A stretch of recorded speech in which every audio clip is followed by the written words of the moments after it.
Sorry about that, babe. What's up, guys? It's Kodiaki the Bear here, Bits and Glory, and we're back with another unboxing. This time we're going to be taking a look at Sword of Vermilion on the Sega Genesis, along with the hint book, or guidebook. Let's go, hint book.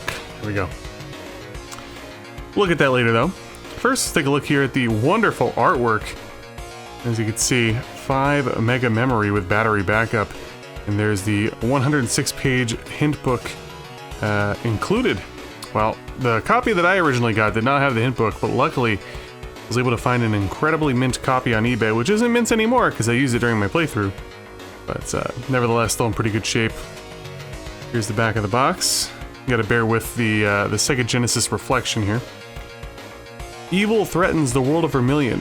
Armies of the evil Sarkhan march in conquest. All hearts look to you. From your beginnings in the humble village of Wycliffe, you must search the world. For the 8 rings of good, on the long road ahead, you'll face treacherous governors and beasts 10 times your size. You'll travel to 14 towns and battle through 14 first-person dungeons where every corner can mean death. Choose from dozens of swords and shields, prepare to face the arch-monsters, forked tails and hideous eyes of Sarkhan's minions. Talk with the townspeople to learn the secrets of the caves. Be ready for hundreds... Yet again, I love this. I can't remember what game it was. It was another one recently that boasted hundreds of hours of gameplay, and I honestly have no idea what that means. There's like no way you'd get 100 hours in this. And I'm one of the slowest players of all time. Anyway. Save up to 3 different games with battery backup, over 30 spells and 20 special items. Use them with care. At last, armed with the Sword of Vermilion, you're ready to meet Sarkhan in the final struggle. Here is the spine. Now let's take a look at the inside here, and right away you're gonna notice something crazy. Yes. My cartridge is a Mega Drive cartridge. And I did not notice that until recently. I bought this game well over 10 years ago. But nevertheless, plays the same and it's authentic, so it is what it is. Pretty funny though. Alright, let's take a look at the instruction manual. Pretty standard, definitely used, as you can see. Not gonna read through everything here, but give you guys a good look. General controls and the story. Kind of already went over that in the back, so I'm not gonna bother. Get the objective of the game, along with movement, which is actually pretty important because there's so many different types of RPGs present in this game, which I'll cover more in my review. Going over the data screens, aka the menus. Pretty in-depth stuff here, actually. Lots and lots of text. But, you know, back in the day of no internet, the more text the better, right? Well, internet was around, right? But you know what I'm saying. Anyway. Start, continue. I'm gonna go over the combat now. The arch monsters, which are the big boss fights.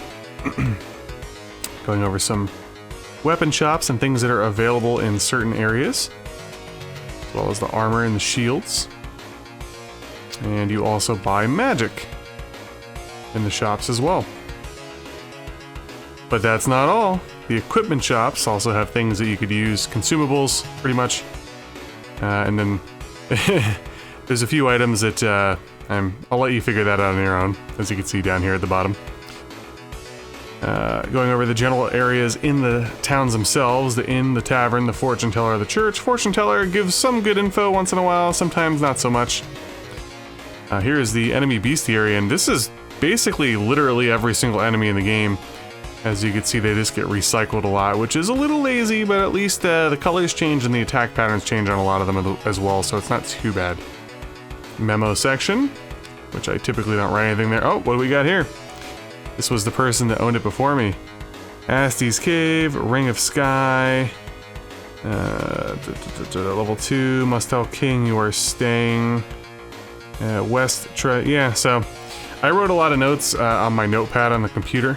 Because there's actually, I don't want to say there's an incredible amount of side questy stuff, but there's a lot of things that if you're like leaving off on your playthrough, you might want to come back and check later, so notes are always good. But that's pretty much that. But now, let's take a look at this. Again, we're not going to read through this, but pretty sweet. This is, I think, same back. Yep. This guide's really cool, man. Like, look at the artwork. That's like the best part about it. It's a fairly thorough guide. Awesome 90s artwork there. Technically, I think this was late 80s in Japan, but you know what I'm saying. Kind of breaking a lot of the things down here that were covered in the instruction manual just a little bit further and more colorful, and obviously, like, look at that. Super cool. Kind of going along. More interesting and pretty cool artwork there.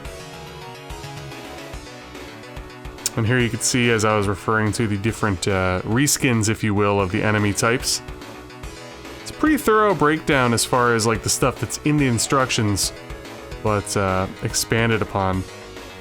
And then here, the adventure begins, and it's kind of the general breakdown when you go to a town.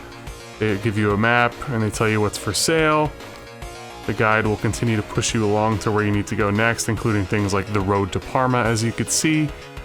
For the most part, it tells you almost everything, but there were a couple things, especially towards the end of the game, that this guide did not cover, so don't want to spoil it if you haven't played it yourself. But like I said, it's very thorough. It'll get you through the game. There's a couple spots that are a little tricky. The guide isn't totally necessary, but there are a couple of tricky spots. But if you're looking for like a 100% completion, you'll actually have to go above and beyond the guide, believe it or not. But continuing on here, it ends around like 50-something. Swatham's towards the end of the game. The caves, Ruby, yep. And once you start getting to Excalibria, Hastings, Cartagena, obviously. Things that you'll learn throughout the course of your game. Oh, spoilers! Last boss is there.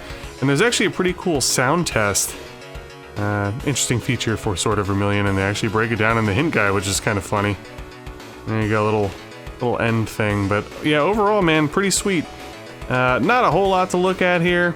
You know, no maps and things like that. Well, the maps are in here, but you know what I mean, like pull out maps and charts and stuff like that. But overall, pretty comprehensive experience, especially when you get the hint book with it. But that's all I got for you guys today. If you enjoyed the video, please make sure to like, comment, subscribe if you haven't already.